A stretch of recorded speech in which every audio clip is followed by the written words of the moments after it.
Welcome back, Focus Learners. Today, we're tackling a tech challenge that has honestly frustrated people in driveways all over the world for decades. We are taking a notoriously confusing, kind of jumbled piece of technical instruction, and we're translating it into a flawless, foolproof garage door setup. Throughout this explainer, we're going to decode the original HomeLink programming manual, cut right through the confusion, and give you the exact, structured steps you need to emerge victorious. Okay, let's dive into this. What you're seeing is an exact word-for-word excerpt from the source manual we're analyzing today. Garage door, operate simultaneously. When I first read this, I literally had to do a double take. The source material is just completely riddled with typos and bizarre sentence structures. It reads less like a helpful guide and more like, a panicked text message. We are really cracking a code together here, and this perfectly establishes why we need this translation today.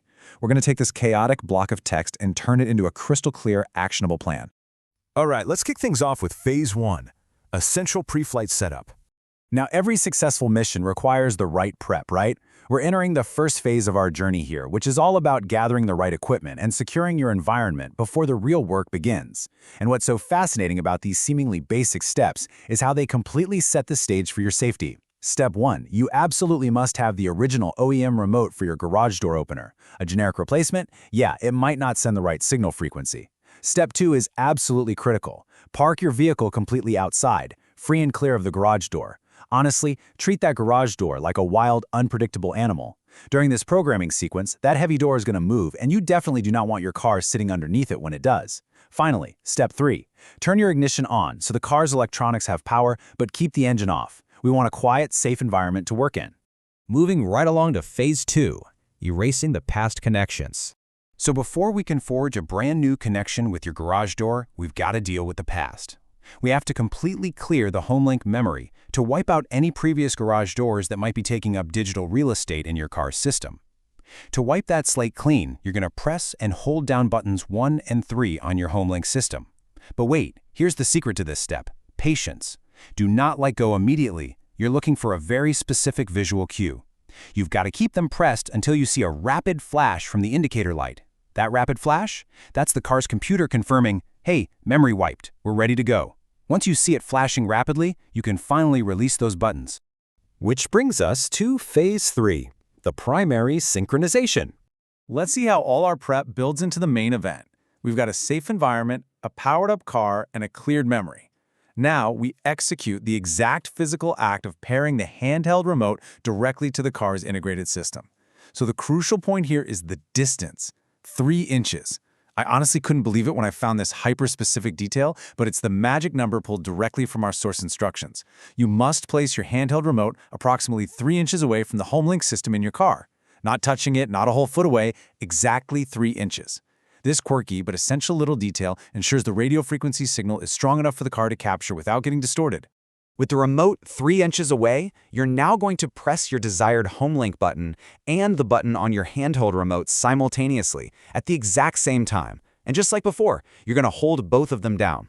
You're waiting for that beautiful visual confirmation again. Yep, the rapid flash. Keep them pressed until it rapidly flashes.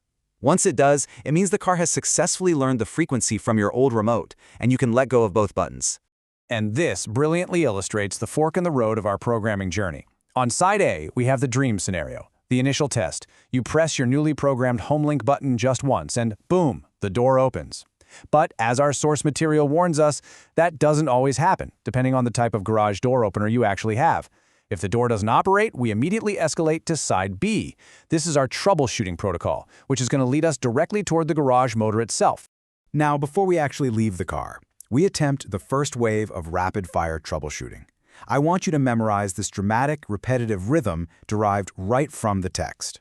So, you press the button once and nothing happened, right? Okay, now you press that programmed button 3 times and you hold it for 3 seconds each time. It goes like this. Press 1, 2, 3, release. Press 1, 2, 3, release. Press 1, 2, 3, release. Doing this forces the car to transmit the new signal in sustained bursts. And you know what? That is often exactly what a stubborn garage receiver needs to finally wake up and sync. And if that doesn't work, we enter Phase 4, the 30-second dash. So what if you've done those 3-second bursts and that heavy door is still just stubbornly refusing to move? Well, we now enter the frantic climax of our explainer. It is time for the final troubleshooting maneuver. 30 seconds. That is literally all the time you have for this next phase.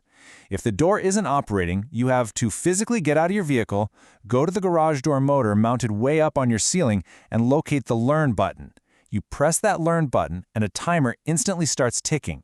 You have to sprint back into your car and be sitting in the driver's seat within exactly 30 seconds. It literally turns a mundane Sunday afternoon chore into a high-stakes action sequence right in your own driveway. Okay, you made the dash. You're back in the car before the timer ran out. Now press that programmed HomeLink button just once. If the garage door opens, fantastic. But if it still doesn't operate, do not panic. We fall right back on our rhythmic motif. Press that button 3 times for 3 seconds each time. The source text makes a very confident promise right here. By executing this final sustained burst while the motor is in Learn mode, the garage door should operate. You've officially forced the handshake. So there we have it. We've taken a chaotic, poorly spelled instruction manual and turned into a structured, easily digestible strategy. You now know the exact distances required, the specific visual cues to look out for, and the 3-second rhythmic troubleshooting steps to practically guarantee your success. So I'll leave you with this to consider the next time you pull into your driveway. Will your door smoothly open on the very first try, or are you prepared to make that exhilarating 30-second dash? Until next time, keep learning, keep focusing, and go conquer those complex systems.